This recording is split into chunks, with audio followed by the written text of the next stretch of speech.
राधे राधे बच्चों। चलिए आज स्टार्ट करते हैं एसी का नेक्स्ट लेक्चर। अभी इससे पहले तक हमने एसी की प्रीवियस लेक्चर में एसी और डीसी क्या होती है, दोनों में डिफरेंस क्या होता है, पीक करंट, फिर एवरेज करंट, फिर आईआरएमएस करंट, इन सभी को सीख लिया, इन्हें डेराइव भी कर लिया। आज का जो पोर्शन होने वाला है, आज सीखेंगे बहुत इंपॉर्टेंट टर्म फेज और फेज डिफरेंस। फिर इन सभी टॉपिक के रिलेटेड क्वेश्चन हमें करने हैं कि फेज डिफरेंस क्या होता है, आई आरएमएस, आई एवरेज के क्वेश्चन। फिर आगे वाले पार्ट हम स्टार्ट करेंगे। तो चलिए अब स्टार्ट करते हैं आज की क्लास। आज की क्लास का जो मेन टॉपिक है, सबसे पहले हमें सीखना है फेज, कि फेज क्या होती है। फेज, तो देखिए बच्चों, जो फेज होता है, अगर हमें करंट और वोल्टेज दिया हुआ है तो ऐसी क्वांटिटी जो इसकी इंस्टेंटेनियस वैल्यू और उसके डायरेक्शन को रिप्रेजेंट करे, उसी क्वांटिटी को हम क्या बोलेंगे, फेज। तो फेज क्या होगा, ऐसी क्वांटिटी जो करंट या वोल्टेज की इंस्टेंटेनियस लोकेशन कहां पर है और साथ में उसके डायरेक्शन को बताए, किस डायरेक्शन में जा रहा है, उसी को हम क्या बोलेंगे, फेज। फेज का मतलब होता है सही डायरेक्शन में है या फिर गलत डायरेक्शन में।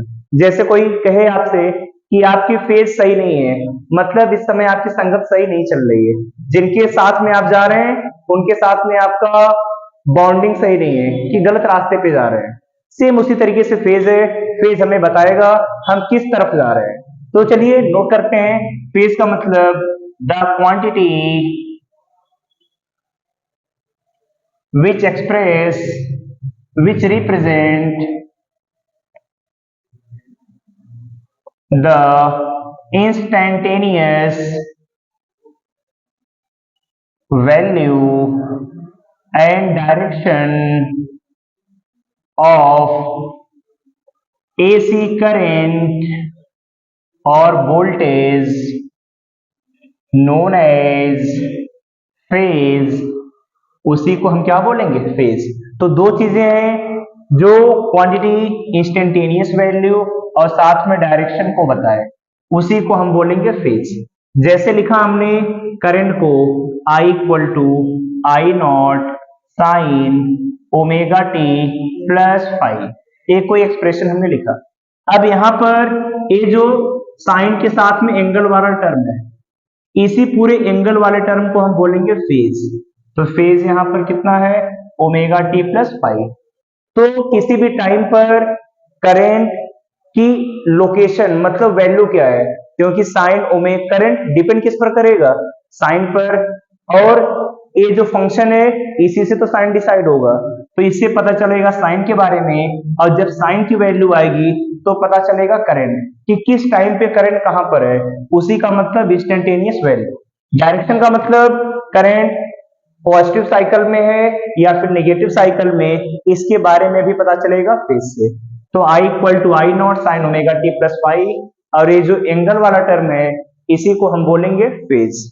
अब देखिए, अगर हमसे कभी पूछ लिया जाए इनिशियल फेज क्या होगा, इनिशियल का मतलब जब हमने शुरू किया, जब टाइम की वैल्यू कितनी है, जीरो, तो इनिशियल फेज जब टाइम को जीरो रखेंगे तो omega into zero plus five, तो आ गया फाइव। इसका मतलब शुरू में इसका फेज कितना था, फाइव। इनिशियल का मतलब टी इक्वल टू जीरो। तो फेज समझ में आया कि जो इंस्टेंटेनियस वैल्यू और डायरेक्शन को रिप्रेजेंट करे, उसी को हम बोलेंगे फेज। अब जब हमें पता चला फेज के बारे में, तो फिर वहीं से बात आती है कि फेज डिफरेंस क्या होता है। क्योंकि जैसे ही हम सर्किट स्टार्ट करेंगे तो सबसे पहला काम यही होगा कि हमें पता करना कि करंट और वोल्टेज में आगे कौन है, फेज का डिफरेंस कितना है। तो फेज डिफरेंस का मतलब होता है द डिफरेंस ऑफ एंगल,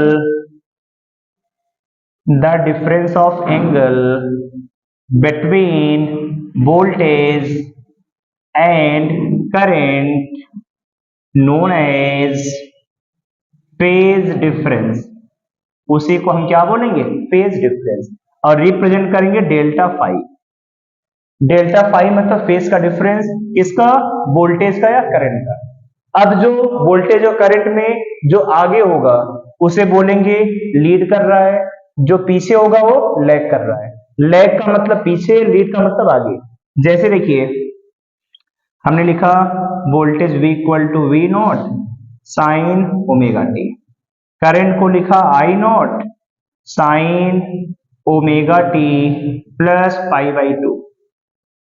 अब हमसे पूछा जाए फेज डिफरेंस कितना है, तो क्या करेंगे, दोनों के एंगल को माइनस, और ज्यादा याद रखिएगा हमेशा ज्यादा में से कम को माइनस करिए।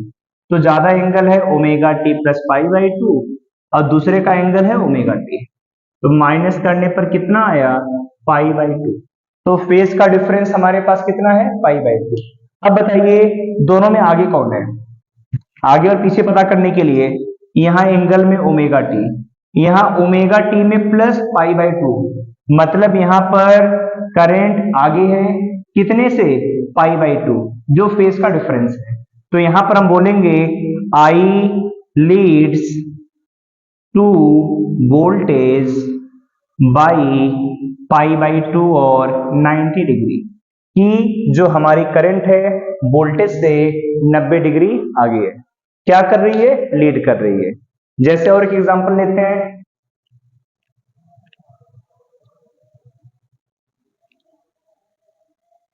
लिखा हमने V equal to V naught sine omega T plus 30 degree, current को लिखा I naught sine omega T minus 30 degree. अब आपसे हम पूछे बताइए फेज का डिफरेंस कितना है, फेज डिफरेंस।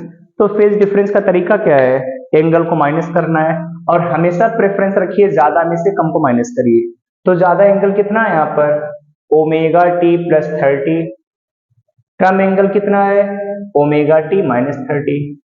जब माइनस करेंगे तो omega T plus 30 minus omega T plus 30, minus होने पर साइन चेंज हो जाएगा, ओमेगा टी से ओमेगा टी घटा, 30 प्लस 30 60 डिग्री। इसका मतलब यहाँ पर कितने का फेज डिफरेंस है, 60 डिग्री।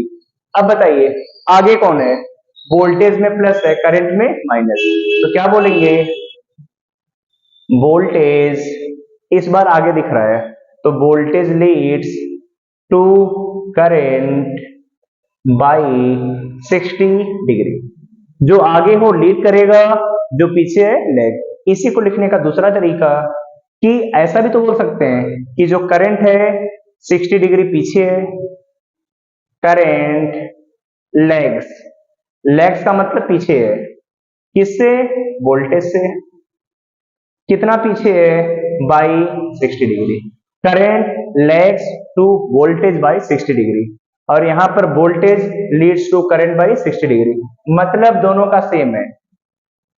यही होता है फेज का डिफरेंस, जो हमें ये बताए कौन आगे है कौन पीछे है। याद रहेगा, जल्दी नोट करिए। फिर हम सीखते हैं एक और इंपॉर्टेंट टर्म जिसका नाम होगा फेजर डायग्राम, क्योंकि जितने भी सर्किट बनाने हैं हर डायग्राम में हमें बनाना पड़ेगा फेजर डायग्राम। बहुत इंपॉर्टेंट टॉपिक है फेजर डायग्राम।